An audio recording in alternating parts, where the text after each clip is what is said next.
A'udzu billahi minasyaitonir rajim. Bismillahirrahmanirrahim. Assalamualaikum warahmatullahi wabarakatuh.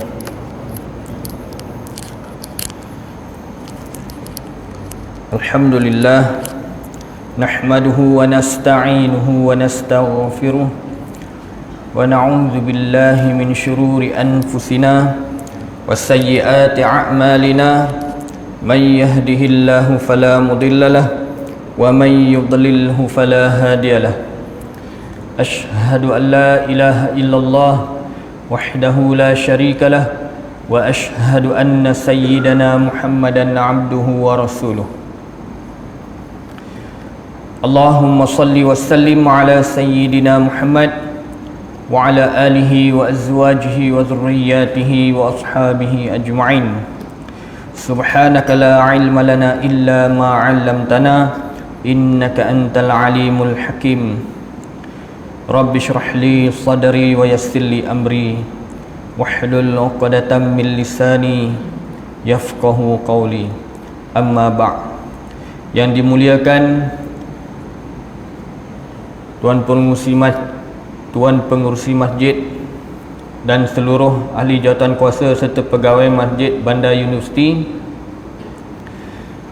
juga sekalian asatizah serta muslimin dan muslimat yang dirahmati Allah sekalian. Alhamdulillah, kita bersyukur kepada Allah Subhanahu wa taala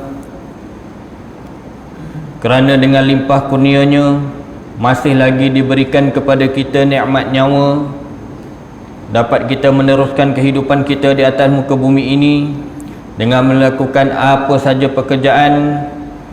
Moga-moga kita manfaatkan nikmat tersebut dengan diberkati oleh Allah Subhanahu wa taala, insya-Allah. Kita juga bersyukur kerana Allah Ta'ala berikan kepada kita kelapangan masa untuk solat maghrib secara berjemaah dan seterusnya duduk di dalam majlis ilmu yang mana ianya menjadi satu taman-taman syurga yang ada di atas dunia ini. Moga-moga kita manfaatkan dan moga-moga ianya diberkati oleh Allah Subhanahu wa Ta'ala. InsyaAllah pada malam ini saya nak bawa satu tajuk yang mana pada minggu yang lepas ketika mana kita bawa ratib tak sempat nak sampaikan, iaitu berkenaan dengan tawassul. Apa itu tawassul? Tawassul itu adalah menggunakan perantaraan. Kita menggunakan perantaraan melalui baginda Rasulullah sallallahu alaihi wasallam ataupun para wali ataupun alim ulama, orang-orang soleh. Apakah ianya boleh dilakukan ataupun tidak boleh? Contoh senanglah, kita berdoa, ya Allah ya Tuhan kami, ya Allah ya Tuhanku, aku mohon kepadamu ya Allah, Engkau berkatilah kehidupanku dengan kebenaran Muhammad sallallahu alaihi wasallam. Itulah maksud tawassul. Menggunakan perantaraan.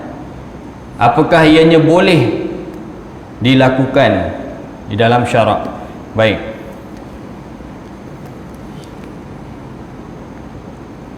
Dikisahkan Nabi Adam alaihi salam pernah berdoa dengan bertawassul kepada Nabi Muhammad sallallahu alaihi wasallam. Ramai yang tak tahu mungkin. Dengan hadis ini beberapa ulama di antaranya Imam An-Nawawi dan Imam As-Sayuti berpendapat bahawa hukumnya bertawassul itu boleh dan ianya dituntut. Tuan Guru Syekh Muhammad Nuruddin Marbu Al-Banjari Al-Makki menakalkan pendapat ulama tersebut dalam kitab Soal Jawab bersama Tuan Guru Syekh Muhammad Nuruddin Marbu Al-Banjari Al-Makki dengan mengatakan boleh dilakukan tawassul dan tidaklah ia salah dan bercanggah. Baik, muslimin dan muslimat yang dirahmati Allah sekalian, tawassul ni tengok bagaimana cara bertawassul. Bukan semua makhluk boleh kita bertawassul. Menurut pendapat ulama Ahlussunnah wal Jamaah, tawassul kepada orang-orang soleh boleh. Orang-orang soleh ini termasuklah alim ulama, wali, lebih-lebih lagi nabi-nabi, para anbiya, boleh. Baik, Tuan Guru Syekh Muhammad Nuruddin membawa satu kisah berkenaan tawassul,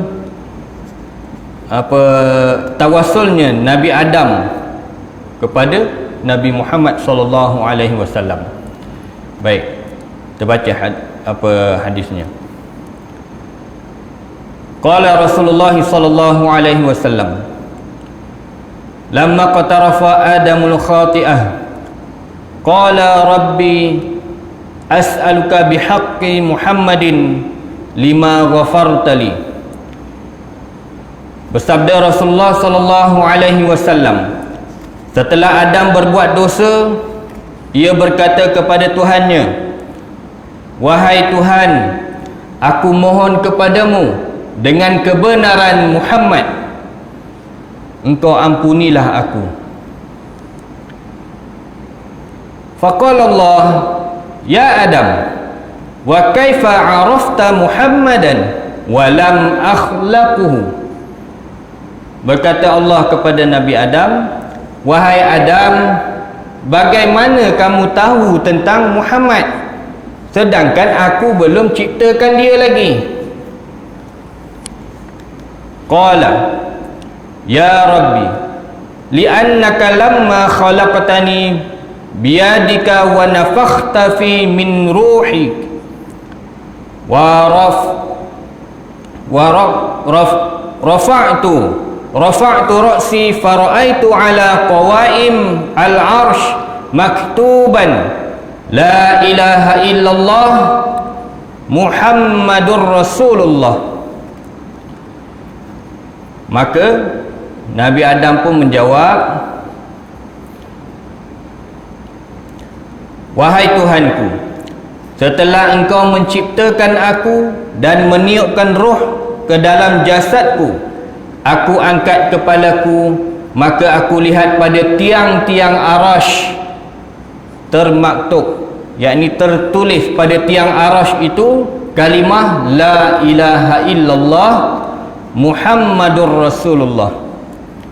Maka sejak saat itu aku mengetahui bahawa di samping namamu terdapat nama makhluk yang engkau cintai.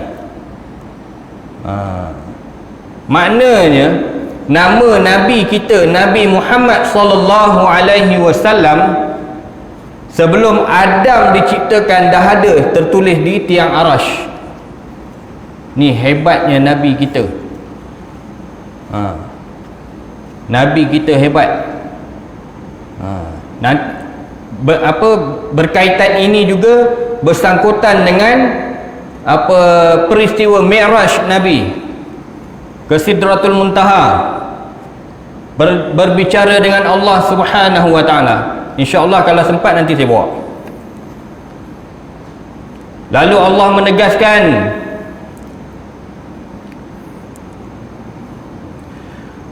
fa'alimtu annaka lam tudif ila ismika, silap, faqala Allah, sadaqta ya Adam, innahu la ahabbal khalqi ilayya ud'uni bihaqqihi faqad ghafartu laka laula Muhammadun ma khalaqtuk. Berkata Allah, wahai Adam, sesungguhnya engkau benar, dia memang makhluk yang paling kucintai. Berdoalah kepadaku dengan kebenarannya Muhammad sallallahu alaihi wasallam. dalam kurungan, engkau pasti aku ampuni. Dan ingatlah, ini yang ada beberapa ulama tidak boleh mengakui, yang mana Muhammad itu telah ada di awal sebelum Nabi Adam. Ini dalilnya. Walaupun hadis ini dipertikaikan, tetapi hadis ini belum lagi jatuh martabat maudhu' palsu. Baik. Laula Muhammadun ma khalaqtuk. Kalaulah bukan kerana Muhammad, aku tidak akan menciptakan kamu. Ni Allah berkata kepada Nabi Adam. Ini yang ada ilmu yang kita pelajari. Nur Muhammad, pernah dengar? Nur Muhammad. Ni salah satunya. Kalau nak tahu detail kena belajarlah. Ini saya bagi secara umum saja. Baik. Hadis ini termaktub di dalam kitab Sahih Al-Hakim, kitab Al-Mustadrak, dan hadis ini juga diriwayatkan oleh Imam Al-Baihaqi dalam kitabnya Dalail An-Nubuwah. Baik, muslimin dan muslimat yang dirahmati Allah sekalian, pendek kata, tawasul itu boleh, bukan tidak boleh. Contohlah, kita bertawasul dengan menggunakan nama wali-wali, alim ulama, boleh. Ianya sampai dibenarkan, asalkan jangan tawasul untuk perkara maksiat. Bertawasul untuk perkara maksiat tak boleh. Sebab tu kalau kita tengok dalam, orang kata dalam nasyid-nasyid, dalam qasidah-qasidah, banyak tawasul ni. Tapi ada pihak dia tak suka, dia tak suka tawasul. Dia mesti direct. Tak boleh tawasul. Ada satu pihak ni dia tak boleh terima tawasul. Dan dia mengatakan tawasul itu adalah satu perkara yang syirik. Bagaimana nak mengatakan syirik sedangkan ulama Ahlussunnah wal Jamaah yang mengikut mazhab Imam Asy-Syafi'i, Imam An-Nawawi, siapa tak kenal Imam An-Nawawi? Imam As-Sayuti, siapa tak kenal Imam As-Sayuti? Sampai satu masa dahulu, Imam As-Sayuti ni pernah sampai ke martabat, dia menganggap dirinya sebagai martabat mujtahid mutlak. Maknanya sebaris selevel dengan ulama-ulama salaf, Imam Syafi'i, Imam Malik, dan dia boleh ijtihad untuk mengeluarkan fatwa-fatwanya sendiri. Ni Imam As-Sayuti ni, akhirnya apabila ditanyakan kepada beliau beberapa soalan, last sekali satu soalan beliau tak boleh jawab. Maka apabila keadaannya begitu, beliau kembali berpegang mengikuti mazhab Asy-Syafi'i. Ni Imam As-Sayuti ni, ulama ahli tafsir Al-Quran, hadis. Kita baru belajar sikit dah condemn, tu tak boleh, ni tak boleh. Baik, kalau tengok pada kasidah-kasidah yang kita biasa dengar, banyak berunsur tawassul. Kalau kita tengok dalam maulid para habaib, pertama sekali sebelum dia akan menyambung kepada kasidah yang lain, dia mesti akan bawa kasidah ni. Dia akan bawa selawat ni. Kalau pernah dengar lah, Assalamu alaik Zainal Anbiya, Assalamu alaik. Pernah dengar? Tak pernah kan? Di pertengahan tu dia tulis, ada Ishfa' lana ya habibana, Ishfa' lana lana ya habibana ya Rasulullah, bantulah kami wahai kekasih kami. Siapa kekasih kami? Nabi Muhammad sallallahu alaihi wasallam. Ishfa' lana, bantulah kami ya habibana, wahai kekasih kami Muhammad sallallahu alaihi wasallam. Ni semua tawasul. Walaupun dari segi lagu kasidah, ianya berupaya menjadi doa, minta dengan bertawasul kepada Nabi Muhammad sallallahu alaihi wasallam.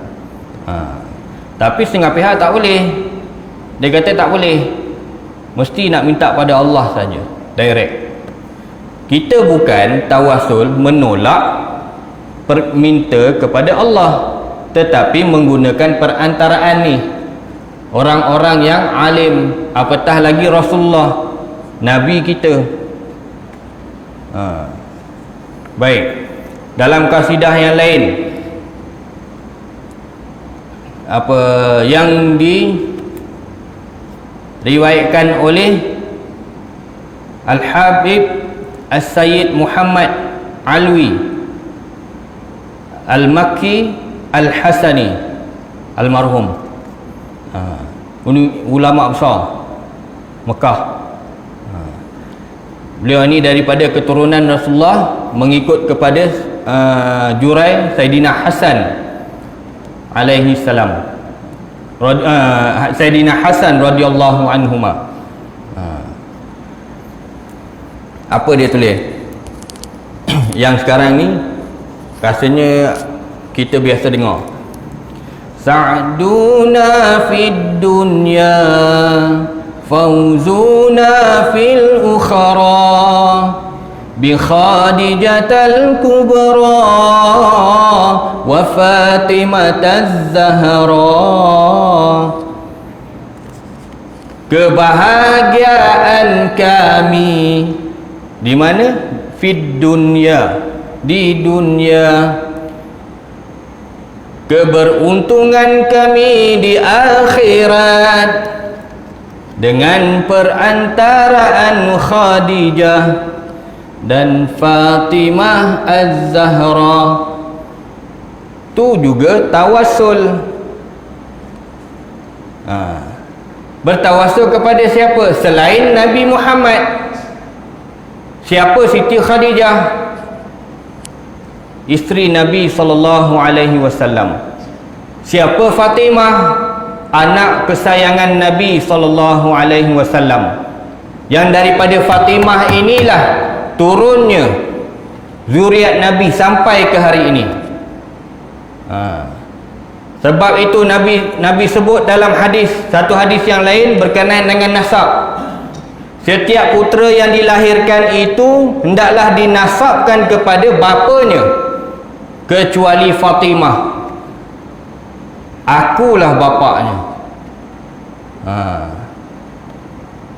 Daripada Fatimah turunnya Sayyidina Ali, turunnya Husain dan Hasan. Kalau ikutkan, Husain dan Hasan bernasab kepada Sayyidina Ali karramallahu wajhah. Tetapi tak, Nabi kata Fatimah, anak-anak Fatimah bernasab kepada aku. Itu sebabnya tawasul ni, lagu-lagu ni banyak tawasul, dan ianya dibolehkan di dalam syarak, tidak bercanggah pun. Tak bercanggah. Baik, muslimin dan muslimat yang dirahmati Allah sekalian, dalam lagu tersebut ianya berbalik kepada Khadijah, anaknya Fatimah, dan anaknya Husain dan Hasan, seterusnya zuriat Nabi sallallahu alaihi wasallam. Tu dia. Baik, kita tengok dalam satu apa kisah yang menunjukkan kehebatan Nabi sallallahu alaihi wasallam, kemuliaan Nabi sallallahu alaihi wasallam. Apabila Nabi dimi'rajkan, bertemu berbicara dengan Allah, maka lepas naik langit pertama sampai ke 7, berjumpa dengan Nabi Ibrahim di Baitul Ma'mur, dan seterusnya naiklah lagi. Maka nak naik itu, malaikat Jibril kata, dalam satu kisah malaikat Jibril kata, wahai Muhammad, perjalanan aku sampai di sini saja, maka kau teruskanlah perjalanan, aku tak boleh pergi dah. Tu kelebihan Nabi Muhammad sallallahu alaihi wasallam. Baik, Allah Subhanahu wa taala menyapa Nabi, ya Muhammad. Lalu Rasulullah menjawab, labbaik. Maka Allah kembali menjawab, angkatlah kepalamu dan mintalah kepadaku.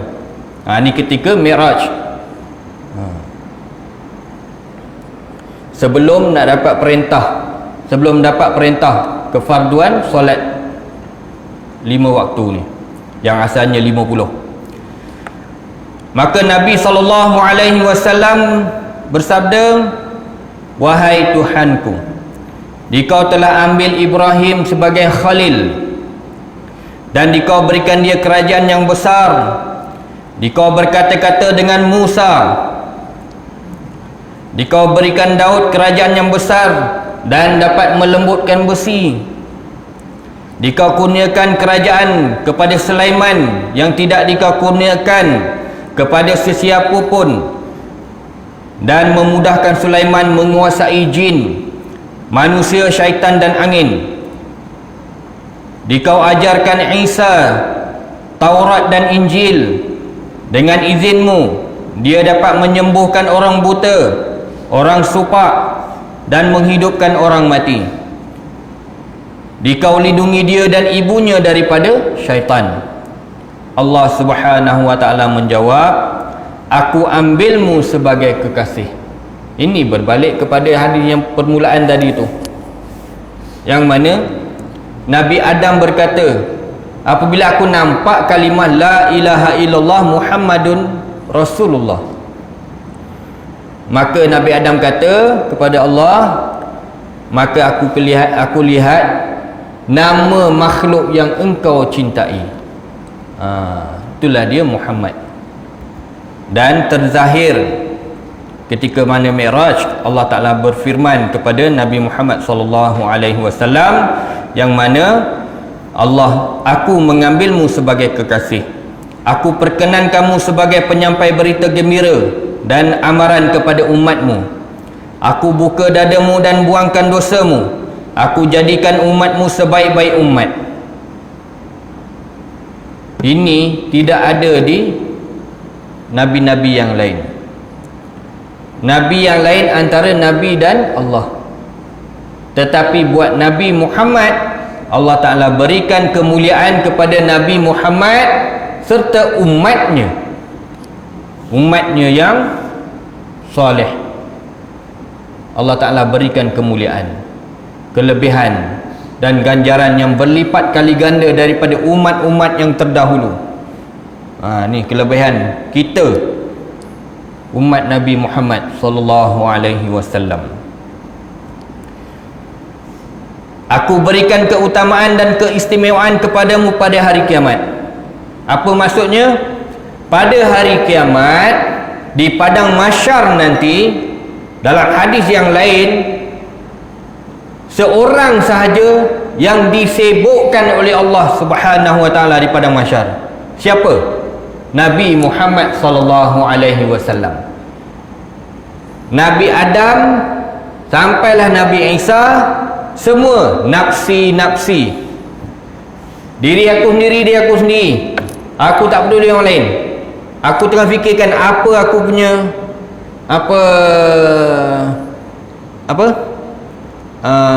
pengakhiran aku. serta umat Nabi Adam sampai umat Nabi Isa. Semua berfikir tentang diri sendiri.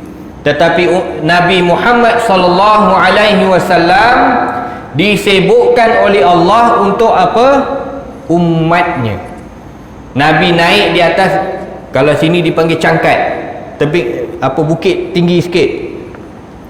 Nabi jerit, ummati ummati, panggil. Bukan panggil roti tau.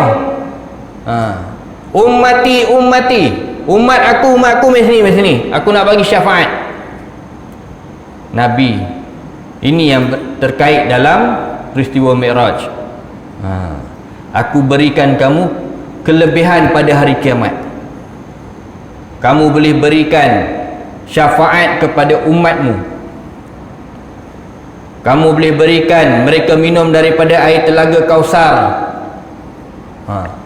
Banyak lagi. Aku berikan kelebihan kepada kamu, bukan dalam hadis ni dalam apa ni saya ambil daripada hadis-hadis yang lain. Nabi Muhammad juga boleh menyelamatkan orang, umat dia yang nak masuk ke neraka ditarik dia masuk syurga. Ni Nabi Muhammad sallallahu alaihi wasallam. Sebab tu Allah Taala kata kepada kamu nanti di akhirat kamu akan disibukkan. Ku beri kamu kelebihan. Sedangkan nabi lain tak boleh. Ada seorang berjumpa dengan Nabi Adam minta pertolongan, wahai Adam, wahai Nabi Adam, engkaulah bapa kami. Tak boleh. Nafsi nafsi. Jawapan Nabi Adam, nafsi nafsi. Hari ini diri aku sendiri, diri aku sendiri. Pergi cari lain, nabi lain. Sampailah, kalau tak silap, berjumpa dengan Nabi Isa. Nabi Isa kata pergi berjumpa dengan Nabi Muhammad, kerana dia sahaja yang boleh memberi syafaat ni pada hari ni. Kami tak boleh buat apa. Ni kelebihan Nabi Muhammad dan kita umat Nabi Muhammad sallallahu alaihi wasallam. Aku kurniakan, sambung daripada kisah tadi, aku kurniakan 7 ayat, yakni suratul Fatihah, yang tidak aku kurniakan kepada sesiapa sebelummu. Surah Al-Fatihah ini turun diwahyukan kepada Nabi Muhammad, bukan untuk Nabi saja. Manfaatnya, kelebihannya, kemuliaannya surah Al-Fatihah ini juga kepada umat Nabi Muhammad sallallahu alaihi wasallam. Sebab itu sesiapa yang tahu memanfaatkan suratul Fatihah, maka dialah orang yang cerdik. Jangan tengok baca tak habis-habis ustaz ni baca nak buat ayat penawar, tak habis-habis baca surah Al-Fatihah. Surah Al-Fatihah je ke ustaz hafal? Tak. Surah Al-Fatihah itu besar manfaat dia. Kalau siapa yang tahu. Sebab itu kalau dulu pun saya dah pesan, kalau sakit ke apa ke, buat air, letak air, bacalah Fatihah. InsyaAllah, kena yakin, InsyaAllah sakit tu berkurangan, sembuh InsyaAllah. Saya berani jamin buat apa? Suratul Fatihah, ayat yang terkandung dalam Al-Quran, kelebihan yang Allah Ta'ala bagi kepada Nabi Muhammad SAW. Dan ada lagi peristiwa yang melibatkan suratul Fatihah yang digunakan sebagai ruqyah. Baik, dan seterusnya, aku berikanmu ayat-ayat di akhir surah Al-Baqarah sebagai satu perbendaharaan. Panjang susah. Perbendaharaan, bendahara di bawah arash, yaitu ayatul kursi. Ayat kursi menjadi kalimah perbendaharaan di bawah arash, yang arash. Nabi lain dapat? Tak dapat. Umat Nabi lain dapat? Tak dapat. Umat Nabi Muhammad yang dapat. Alhamdulillah, kita bersyukur kita menjadi umat Nabi Muhammad sallallahu alaihi wasallam. Aku berikan habuan daripada kelebihan Islam, hijrah, sedekah dan amar ma'ruf dan nahi mungkar. Aku kurniakanmu panji-panji, liwa'ul hamd, maka Adam dan semua yang lainnya di bawah panji-panjimu, dan aku fardukan atasmu dan umatmu 50 waktu solat. Baru dapat fardu solat, perintah solat. 50 adalah kisahnya turun naik Nabi atas nasihat Nabi Musa alaihi salam, berjumpalah dengan apa Allah fawada'a aini ashran, maka Allah Ta'ala kurangkan, dalam hadis tu disebut apa, dikurangkan oleh Allah akan permintaanku itu 10 daripada bilangan yang asal. 50 turun pada 40, 40 turun kepada 30, berulang-ulang kali. Baik, muslimin dan muslimat yang dirahmati Allah sekalian, tak sempat nak buka kitab ini. Belajar sampai tawasul saja, belum lagi buka kitab. Tak apa, insya-Allah. Moga-moga perkongsian ilmu berkenaan dengan tawasul pada malam ini memberikan sedikit pemahaman kepada kita. Jangan kita meragui, jangan kita orang kata jadi was-was, boleh ke tak boleh, boleh ke tak boleh. Kan dengar orang buat ini, tak boleh tawasul, tak boleh. Tak. Kalau kita berpegang kepada ulama Ahlussunnah wal Jamaah, maka hukumnya boleh. Kerana yang membolehkan bukan calang-calang ulama, bukan ulama yang lahir pada tahun 90-an, bukan lahir pada tahun 80-an, ni ratusan tahun yang lalu. Siapa? Imam An-Nawawi, siapa tak kenal? Pergilah pelusuk mana pun, yang tak datang, negeri yang telah datang Islam, boleh sebut Imam An-Nawawi, insya-Allah mereka kenal siapa Imam An-Nawawi. Takkan Imam Nawawi nak berdusta, tak berani dia. Okey, baik. Moga-moga perkongsian ilmu berkenaan dengan tawassul memberikan kefahaman kepada kita oleh Allah Subhanahu wa taala. Moga-moga Allah Taala memberkati segala usaha kita untuk mencari ilmu, untuk memahami setiap ilmu yang tidak kita fahami. Moga-moga usaha itu diberkati oleh Allah dan diberikan manfaat yang besar di akhirat kelak. Moga-moga Allah Ta'ala permudahkan segala urusan kita di atas dunia ini dan di akhirat kelak. Moga-moga Allah Ta'ala permudahkan urusan kita untuk menerima syafaat Nabi Muhammad sallallahu alaihi wasallam. Moga-moga kita ni, moga-moga kita doakan, moga-moga kita yang ada ni duduk di barisan hadapan untuk menerima syafaat Nabi Muhammad sallallahu alaihi wasallam. Insya-Allah, amin. Jangan berputus asa. Minta kepada Allah, bertawassullah dengan Nabi, moga kita berada di barisan hadapan untuk menerima syafaat Nabi Muhammad sallallahu alaihi wasallam. Kerana kita dah tahu dah, di padang mahsyar itu memang cukup ramai, cukup padat. Mohonlah kepada Allah, kita mohon sama-sama, minta kepada Allah kita dapat duduk di barisan hadapan. Tak dapat duduk barisan hadapan, barisan yang hampir dengan Nabi Muhammad sallallahu alaihi wasallam untuk menerima syafaat baginda. Insya-Allah, amin. Moga-moga Allah Ta'ala permudahkan perjalanan kita untuk memasuki syurga Allah yang indah terperi bersama dengan baginda Rasulullah sallallahu alaihi wasallam. Kita masuk bersama baginda, kita duduk bersama baginda, kita bersantai bersama baginda di dalam syurga nanti. Siapa tak mau? Kita semua mau. InsyaAllah, moga-moga Allah Ta'ala perkenankan doa kita, insyaAllah. Amin. A'udzubillahi minasyaitanirrajim. Bismillahirrahmanirrahim.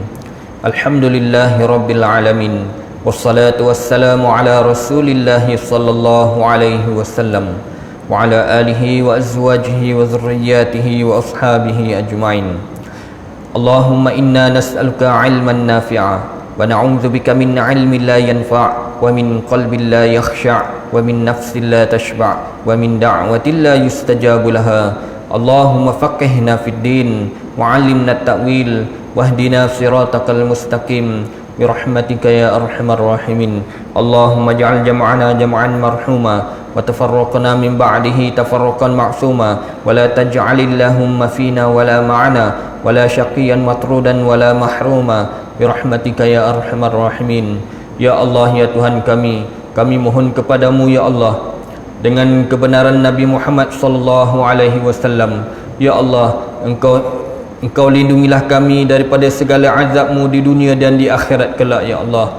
Ya Allah, ya Tuhan kami mohon kepadamu ya Allah, Engkau permudahkanlah urusan kami di akhirat ya Allah.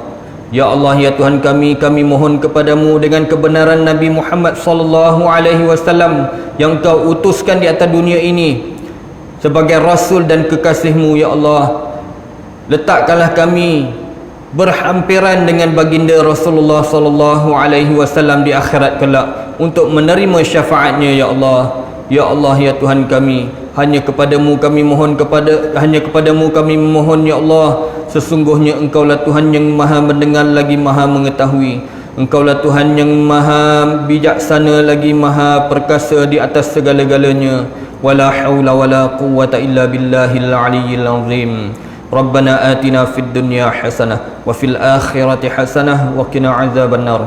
Wa sallallahu ala nabiyyina Muhammad wa ala alihi wa sahbihi wa barik wa sallim. Walhamdulillahi rabbil alamin. Amin ya Allah, amin ya mujibas sailin.